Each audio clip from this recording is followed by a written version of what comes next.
Hi guys, welcome to revision time. बहुत ही जल्दी IBSA के एग्ज़ाम होने वाले हैं सिक्योरिटी असिस्टेंट के। तो मैं ला रही हूँ आप सभी के लिए प्रैक्टिस सेट की वीडियो। जिन भी स्टूडेंट्स के एग्ज़ाम 29 और 30 सितंबर को होने वाले हैं उन लोगों के लिए ये वीडियो काफ़ी हेल्पफुल है। साथ ही अगर आप SSC के एग्ज़ाम की तैयारी कर रहे हैं या फिर आपकी कोई भी एग्ज़ाम आने वाली है जिसमें कि GK GS पूछे जाते हैं तो आपके लिए ये वीडियो काफ़ी हेल्पफुल है। इस वीडियो में कुछ इंपॉर्टेंट करंट अफेयर्स भी है जो कि इस साल के एग्ज़ाम में काफ़ी पूछे जा रहे हैं।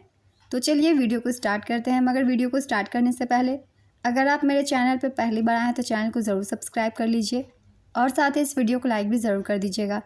इस तरीके की प्रैक्टिस सेट की वीडियो आपको आने वाले एग्ज़ाम के लिए भी मिलते रहेंगे। तो चलिए स्टार्ट करते हैं आज के प्रैक्टिस सेट के सारे questions. Question number 1, Indian super league 2024-25 का खिताब किसने जीता? इसका आंसर है मोहन बागान सुपर जायंट ने। कोलकाता स्थित मोहन बागान सुपर जायंट ने इंडियन सुपर लीग 2024-25 का खिताब जीता है। उपविजेता रही बेंगलुरु FC। संस्करण था 11वां। ISL 2024-25 का फाइनल 12 अप्रैल 2025 को कोलकाता स्थित विवेकानंद युवा भारती क्रीड़ांगन स्टेडियम में खेला गया। मोहन बागान सुपर जायंट का यह दूसरा ISL खिताब था। इससे पहले उन्होंने 2022-23 में ATK मोहन बागान के रूप में इसे जीता था। ISL 2024-25 के पुरस्कार विजेताओं के नाम हैं। गोल्डन बूट का पुरस्कार सत्र में सबसे ज़्यादा गोल करने वाले खिलाड़ी को दिया जाता है और इस बार ये अलाउद्दीन अजराई को दिया गया। इन्होंने 23 गोल किए थे। गोल्डन ग्लव सर्वश्रेष्ठ गोलकीपर को दिया जाता है और इस बार दिया गया विशाल कैथ को। ये मोहन बागान सुपर जायंट से थे। गोल्डन बॉल प्रतियोगिता का सर्वश्रेष्ठ खिलाड़ी को दिया जाता है। ये दिया गया अलाउद्दीन अजराई को। ये नॉर्थ ईस्ट यूनाइटेड FC से थे। लीग के उभरते खिलाड़ी ब्रिसन फर्नांडिस को दिया गया। ये FC गोवा से थे। Best grass roots programme Jamshedpur FC को दिया गया। Best elite youth programme Punjab FC को दिया गया। इंडियन सुपर लीग भारत में एक प्रमुख पेशेवर क्लब आधारित फुटबॉल लीग है जिसकी शुरुआत 2014 में हुई थी।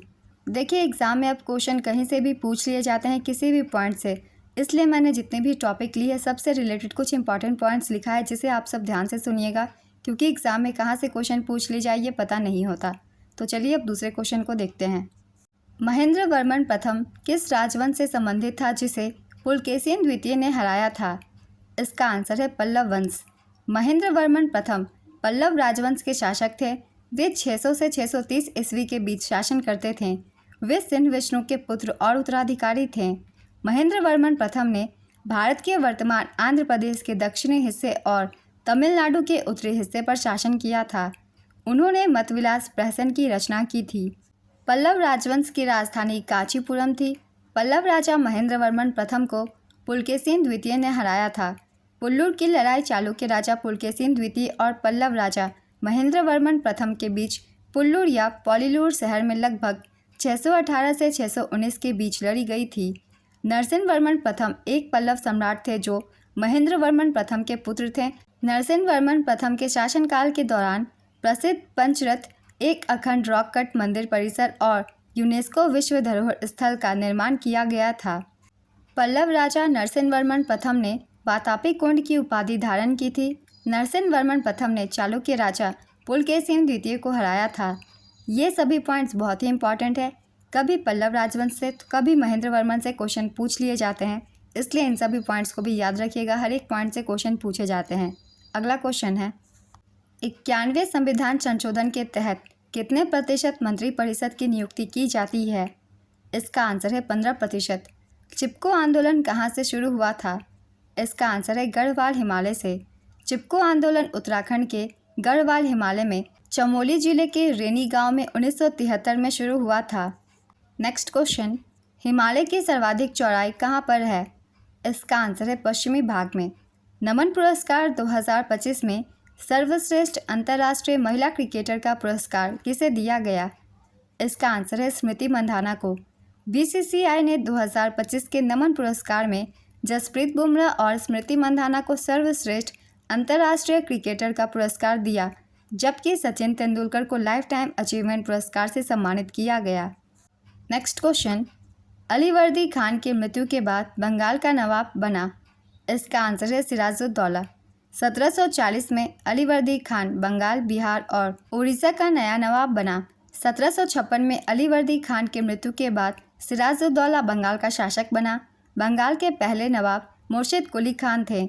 मुर्शिद कुली खान नासिरी राजवंश से पहले बंगाल के नवाब थे। उन्होंने 1717 से 1727 तक शासन किया था। फर्रुखसियर ने उन्हें 1717 में मुर्शिदाबाद का नवाब निज़ाम के रूप में नियुक्त किया। सरफराज खान नासिरी वंश से बंगाल के तीसरे नवाब थे। अलीवर्दी खान अफसार वंश से बंगाल का नवाब था। मीर कासिम नस्वी वंश से बंगाल के दूसरे नवाब थे। तो इन सभी के नाम आप सब याद रखिएगा, क्योंकि इन सब से बहुत सारे क्वेश्चन पूछे जाते हैं आरआरबी के एग्ज़ाम में। अगला क्वेश्चन है, भारतीय संविधान में 11वां मौलिक कर्तव्य कब जोड़ा गया? इसका आंसर है वर्ष 2002 में। 86वें संविधान संशोधन अधिनियम 2002 के द्वारा संविधान में 11वां मौलिक कर्तव्य जोड़ा गया। 11वां मौलिक कर्तव्य 6 से 14 वर्ष की आयु के बीच के बच्चों को शिक्षा के अवसर प्रदान करता है।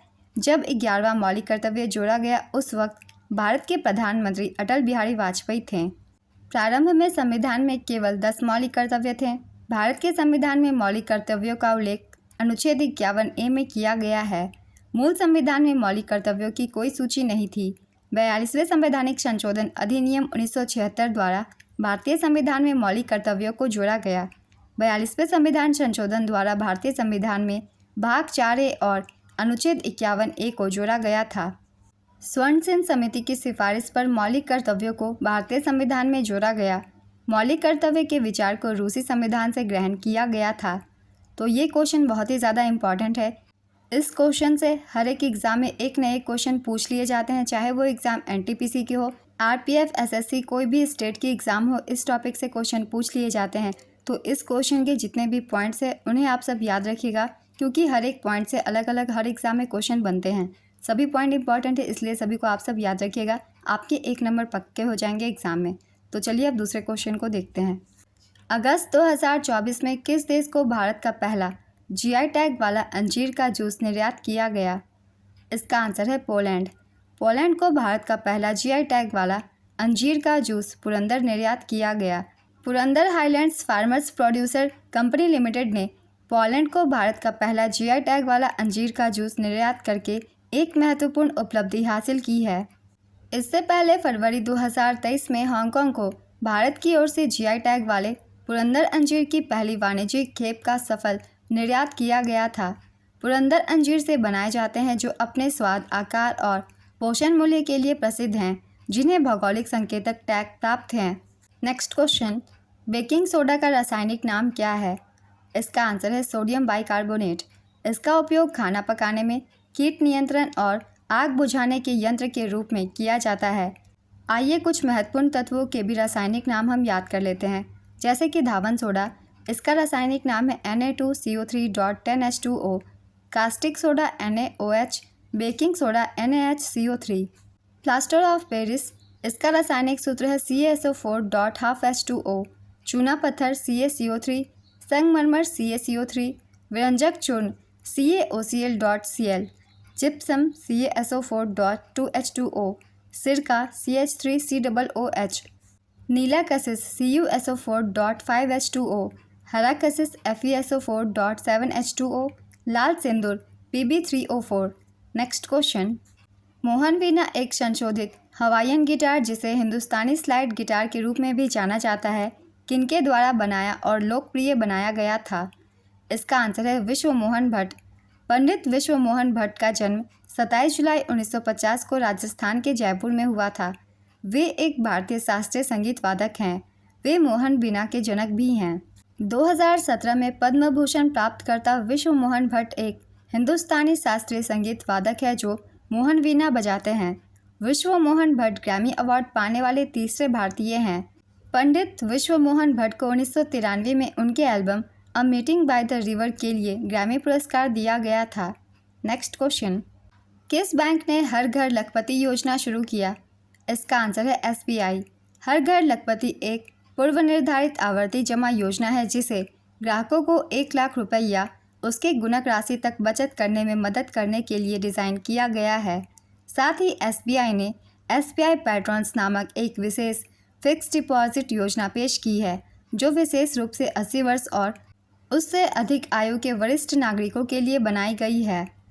नेक्स्ट क्वेश्चन, भारत में शस्त्र अधिनियम किसके कार्यकाल में आया था? इसका आंसर है लॉर्ड लिटन के काल में। ब्रिटिश भारत के वायसराय लॉर्ड लिटन की दमनकारी नीतियों में एक और प्रमुख कार्य भारतीय शस्त्र अधिनियम 1878 था। सन 1878 में ब्रिटिश पार्लियामेंट द्वारा पारित 11वें अधिनियम के अनुसार किसी भारतीय नागरिक के लिए बिना लाइसेंस शस्त्र या हथियार रखना अथवा उसका व्यापार करना एक दंडनीय अपराध बन गया। यह अधिनियम अंग्रेजों पर लागू नहीं हुआ। लॉर्ड लिटन का कार्यकाल था 1876 से 1880।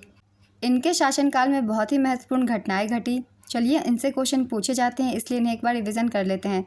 जैसे कि इन्होंने वर्नाक्यूलर पीस एक्ट लागू किया, इसे इन्होंने 1878 में लागू किया था। इनकी और एक नीति थी शस्त्र अधिनियम 1878। दूसरा अफगान युद्ध इन्हीं के कार्यकाल के दौरान हुआ। रानी विक्टोरिया ने केसर हिंद या भारत की महारानी की उपाधि धारण की। नेक्स्ट क्वेश्चन, वह सुल्तान जिसने प्रथम बार हिंदू धर्म ग्रंथों का फारसी भाषा में अनुवाद कराने का कार्य प्रारंभ किया था? इसका आंसर है फिरोज शाह तुगलक। फिरोज शाह तुगलक तुगलक वंश का शासक था जिसने 1351 से 1388 तक दिल्ली सल्तनत पर शासन किया। तुगलक राजवंश 1320 में उभरा और 1413 में समाप्त हुआ। तुगलक वंश की स्थापना 1320 में गाजी मलिक ने गियासुद्दीन तुगलक की उपाधि धारण करके की थी। नेक्स्ट क्वेश्चन, लता मंगेशकर पुरस्कार 2024 किसे मिला है? इसका आंसर है अमिताभ बच्चन। अमिताभ बच्चन को लता दीनानाथ मंगेशकर पुरस्कार 2024 दिया गया। वहीं संगीतकार AR रहमान को मास्टर दीनानाथ मंगेशकर पुरस्कार दिया गया। वहीं लता दीनानाथ मंगेशकर पुरस्कार 2025 कुमार मंगलम बिरला को दिया गया है, इसे भी याद रखिएगा। अगला क्वेश्चन है, ताजमहल के पीला करने के लिए इनमें से कौन जिम्मेदार है?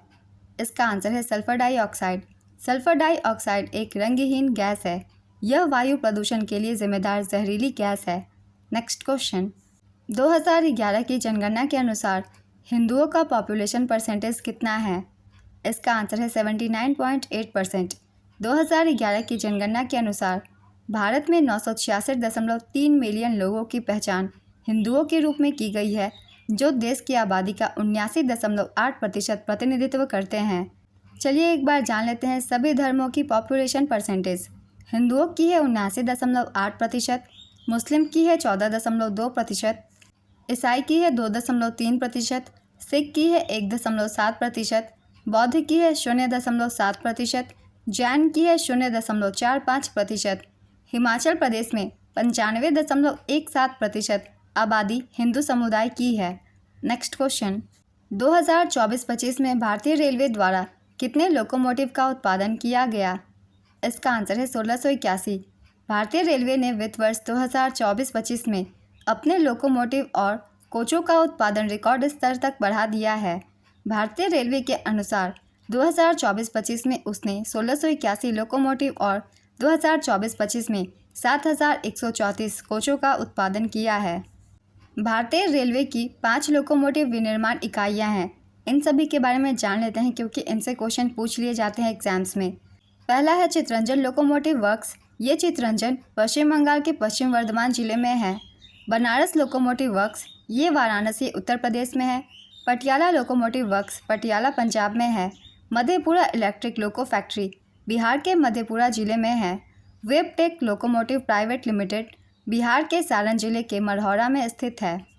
भारतीय रेलवे की यात्री कोच उत्पादक इकाइयां हैं इंटीग्रल कोच फैक्ट्री। ये पेरम्बूर चेन्नई तमिलनाडु में स्थित है। इसकी स्थापना 1955 में हुई थी। रेल कोच फैक्ट्री ये कपूरथला पंजाब में स्थित है। इसकी स्थापना 1985 में हुई थी। मॉडर्न कोच फैक्ट्री ये रायबरेली उत्तर प्रदेश में है। इसकी स्थापना 2007 में हुई थी। नेक्स्ट क्वेश्चन, भारत का सबसे लंबा राष्ट्रीय जलमार्ग कौन सा है? इसका आंसर है राष्ट्रीय जलमार्ग 1। कुछ प्रमुख राष्ट्रीय जलमार्ग है, चलिए इनके बारे में भी जान लेते हैं क्योंकि राष्ट्रीय जलमार्ग से क्वेश्चन पूछ लिए जाते हैं NTPC के एग्ज़ाम में। पहले जान लेते हैं राष्ट्रीय जलमार्ग 1 के बारे में। ये प्रयागराज से हल्दिया तक है। गंगा भागीरथी हुगली नदी पर स्थित है। कौन सी राष्ट्रीय जलमार्ग कौन सी नदी पर स्थित है, इसे भी याद रखिएगा। अब जान लेते हैं राष्ट्रीय जलमार्ग 2 के बारे में। ये सादिया से धुबरी तक ब्रह्मपुत्र नदी पर स्थित है। ये बहुत ही इंपॉर्टेंट है, इसकी हमेशा जगह पूछ ली जाती है कहाँ से कहाँ तक है, तो ये सादिया से धुबरी तक है जो कि असम में पड़ता है, तो इसे याद रखिएगा।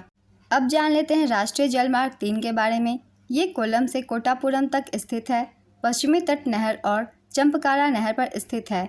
राष्ट्रीय जलमार्ग 4 काकीनाडा से पुदुचेरी तक बकिंघम नहर पर स्थित है। राष्ट्रीय जलमार्ग 5 पश्चिम बंगाल और उड़ीसा राज्य में है, यह ब्राह्मणी नदी पर स्थित है। राष्ट्रीय जलमार्ग 6 बराक नदी के लखीमपुर और भांगा के बीच 71 किलोमीटर का जलमार्ग है। राष्ट्रीय जलमार्ग 6 असम, नागालैंड, मिजोरम, मणिपुर, त्रिपुरा और अरुणाचल प्रदेश से होकर गुजरता है। नेक्स्ट क्वेश्चन, कोरियोग्राफर कुमुदनी लाखिया का निधन हो गया है, उन्हें किस वर्ष पद्म विभूषण दिया गया था? इसका आंसर है 2024 में।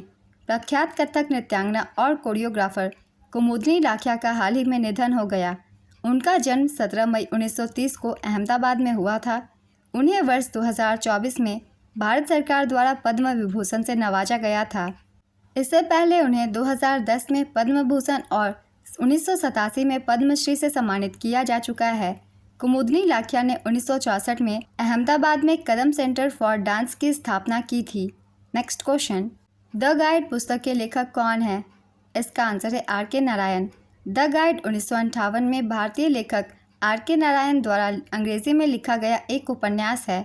इस उपन्यास के लिए आर.के. नारायण को 1960 में अंग्रेजी के लिए पहला साहित्य अकादमी पुरस्कार दिया गया था।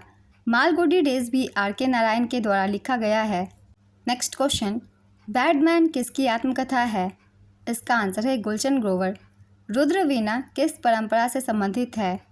इसका आंसर है ध्रुपद शैली से। राष्ट्रपति की अध्यादेश बनाने की शक्ति किस अनुच्छेद से संबंधित है? इसका आंसर है अनुच्छेद 123 से। लैंड का पूर्ण रूप क्या है? इसका आंसर है local area network. NaCl sodium chloride का मोलर द्रव्यमान कितना होता है? इसका आंसर है 58.44 ग्राम पर मोल। हिमालय की अधिकतम चौड़ाई किस राज्य या केंद्र शासित प्रदेश में पाई जाती है? इसका आंसर है जम्मू कश्मीर में।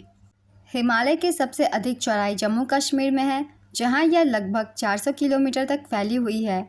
वहीं पूर्वी भाग में अरुणाचल प्रदेश में इसकी चौड़ाई कम होकर 150 किलोमीटर रह जाती है।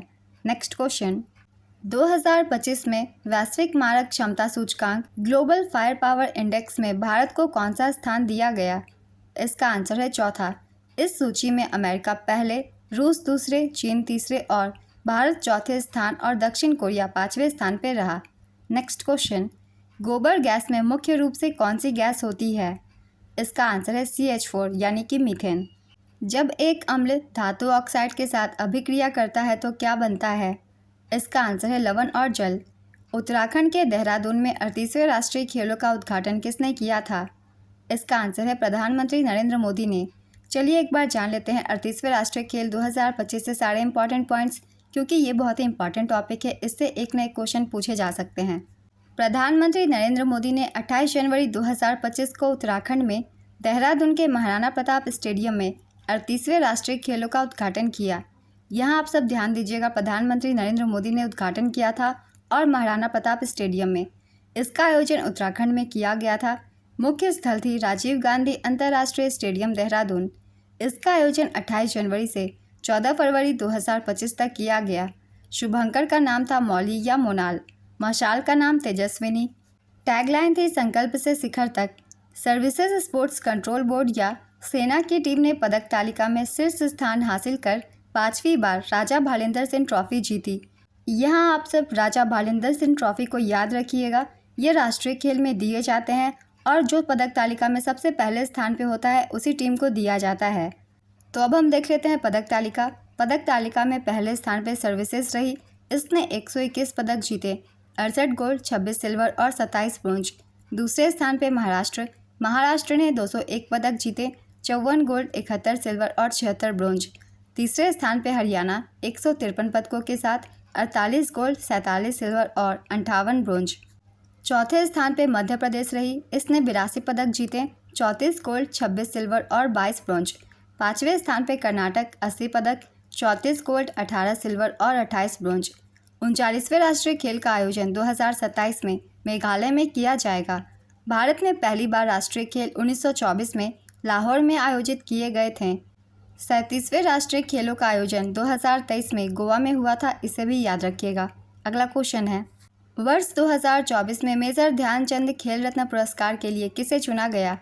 इसका आंसर है हरमनप्रीत सिंह, मनु भाकर, डी गुकेश और प्रवीण कुमार को। मेजर ध्यानचंद खेल रत्न पुरस्कार विजेताओं की संख्या है 4। इन चारों के नाम है मनु भाकर, इनका संबंध निशानेबाजी से है। गुकेश डी, इनका संबंध शतरंज से है। हरमनप्रीत सिंह, इनका संबंध हॉकी से है। और प्रवीण कुमार, ये पैरा एथलेटिक्स से हैं।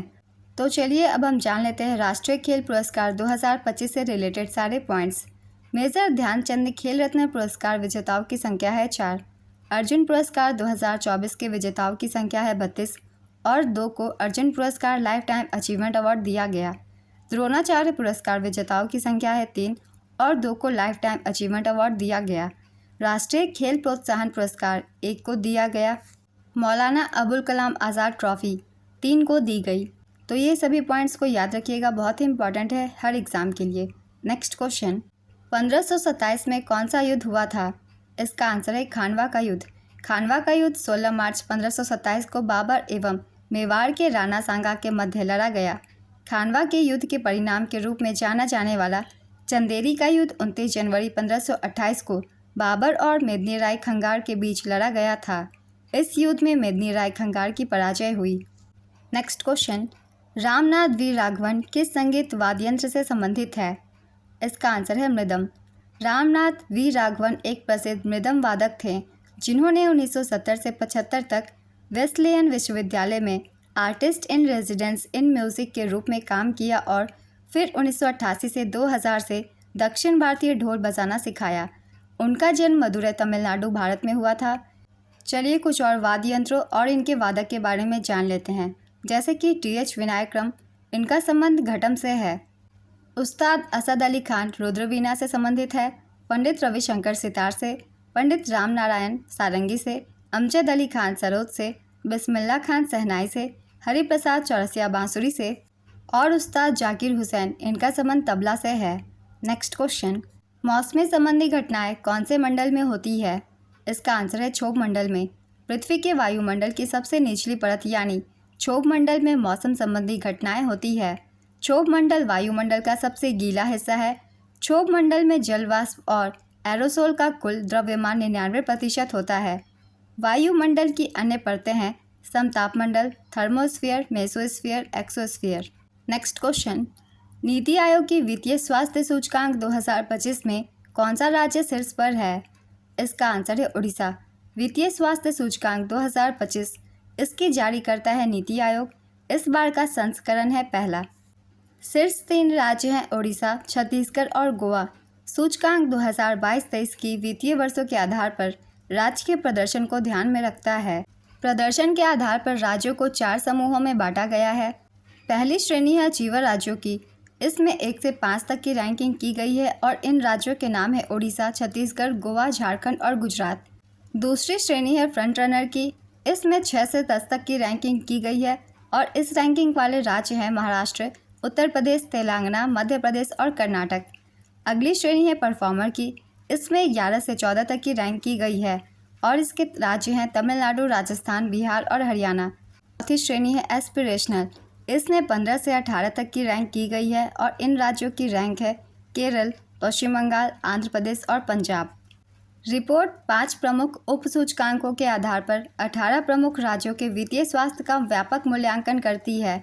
ये आधार हैं व्यय की गुणवत्ता, राजस्व जुटाना, वित्तीय विवेक, ऋण सूचकांक, ऋण स्थिरता।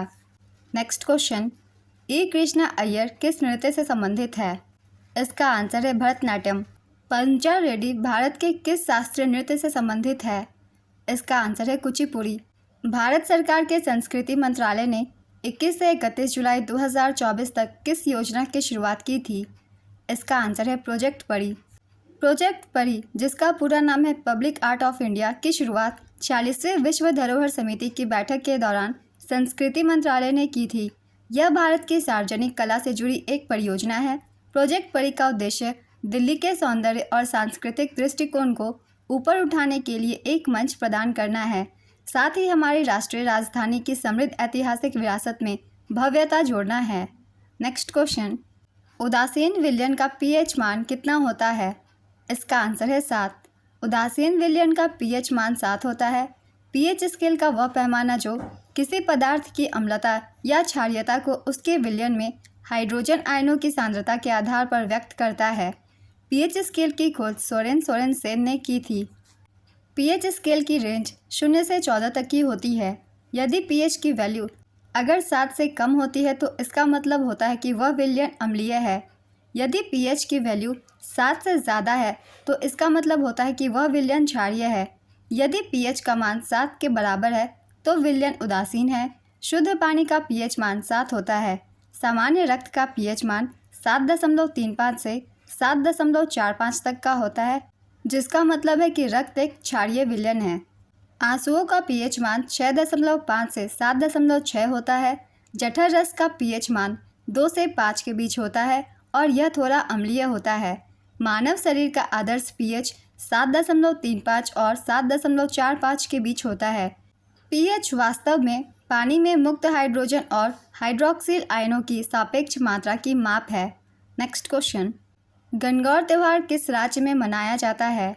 इसका आंसर है राजस्थान। 1885 में डब्ल्यू.सी. बनर्जी किस पार्टी के अध्यक्ष थे? इसका आंसर है कांग्रेस। दिसंबर 1885 में कांग्रेस पार्टी की स्थापना के बाद व्योमेश चंद्र बनर्जी इसके पहले अध्यक्ष बने। कांग्रेस पार्टी के वर्तमान अध्यक्ष हैं मल्लिकार्जुन खड़गे। नेक्स्ट क्वेश्चन, उत्तर भारत के मैदान की सबसे लंबी नदी कौन सी है? इसका आंसर है गंगा नदी। भारत का प्रथम नागरिक कौन होता है? इसका आंसर है राष्ट्रपति। अनुच्छेद 52 कहता है कि भारत का एक राष्ट्रपति होगा। राष्ट्रपति को भारत के प्रथम नागरिक के रूप में माना जाता है क्योंकि वह हमारे देश का प्रतिनिधित्व करते हैं। नेक्स्ट क्वेश्चन, मास्टर रैंक और सेलर मास्टर किस सेना का पद होता है? इसका आंसर है नेवल ऑफिसर का। सुश्री दीक्षा डागर को अर्जुन पुरस्कार 2024 किस खेल में मिला है? इसका आंसर है गोल्फ में। काकोरी षड्यंत्र कांड कब हुआ था? इसका आंसर है 9 अगस्त 1925 को। काकोरी षड्यंत्र या काकोरी ट्रेन एक्शन 9 अगस्त 1925 को हुआ था। यह घटना उत्तर प्रदेश के काकोरी गांव में घटी थी। यह एक राजनीतिक डकैती थी। इस घटना को हिंदुस्तान रिपब्लिक एसोसिएशन ने अंजाम दिया था। इस घटना में ट्रेन में लदे सरकारी खजाने को लूटा गया। इस डकैती में जर्मनी में बनी मॉजर पिस्टल का इस्तेमाल किया गया था। इस घटना में राम प्रसाद बिस्मिल, अशफाकुल्ला खान, रोशन सिंह और राजेंद्र लाहिड़ी जैसे क्रांतिकारी शामिल थे। इस घटना में अशफाकुल्ला खान के नेतृत्व में ट्रेन रोकी गई थी। इन सभी को मौत की सज़ा सुनाई गई थी। राम प्रसाद बिस्मिल को 19 दिसंबर 1927 को गोरखपुर जेल में, अशफाकुल्ला खान को फैज़ाबाद जेल में और ठाकुर रोशन सिंह को नैनी इलाहाबाद जेल में फांसी दी गई थी और राजेंद्र लाहिड़ी को उत्तर प्रदेश के गोंडा जिले में फांसी दी गई थी। इस घटना के दौरान भारत के वायसराय लॉर्ड रीडिंग थे। नेक्स्ट क्वेश्चन, पुनरुद्धारण की क्रिया किन जीवों में होती है? इसका आंसर है हाइड्रा और प्लेनेरिया में। कौन अपना आकार बदलता रहता है? इसका आंसर है अमीबा। पेरिस ओलंपिक 2024 में भारत के कितने खिलाड़ियों ने भाग लिया? इसका आंसर है 117, जिसमें 70 पुरुष थे और 47 महिलाएं। पेरिस ओलंपिक 2024 इसका आयोजन पेरिस, फ्रांस में किया गया था। 26 जुलाई से 11 अगस्त 2024 तक। संस्करण था 33वां।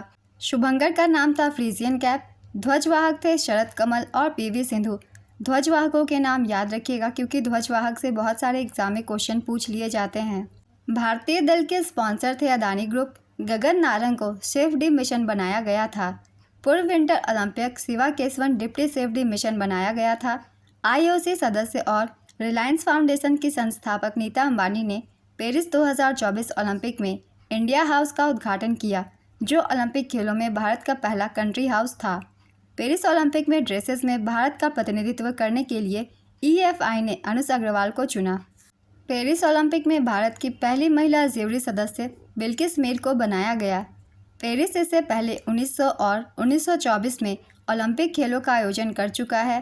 पेरिस 3 बार शीतकालीन ओलंपिक का भी आयोजन कर चुका है, 1924 में, 1968 में और 1992 में। पिछला ग्रीष्मकालीन ओलंपिक 2020 टोक्यो, जापान में आयोजित किया गया था और अगला ग्रीष्मकालीन ओलंपिक 2028 में लॉस एंजल्स, अमेरिका में आयोजित किया जाएगा।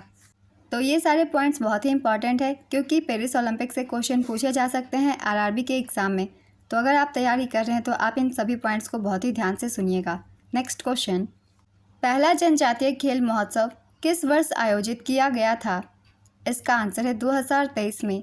9 से 12 जून 2023 को ओडिशा के भुवनेश्वर के Kalinga institute of social sciences में इसका आयोजन किया गया था।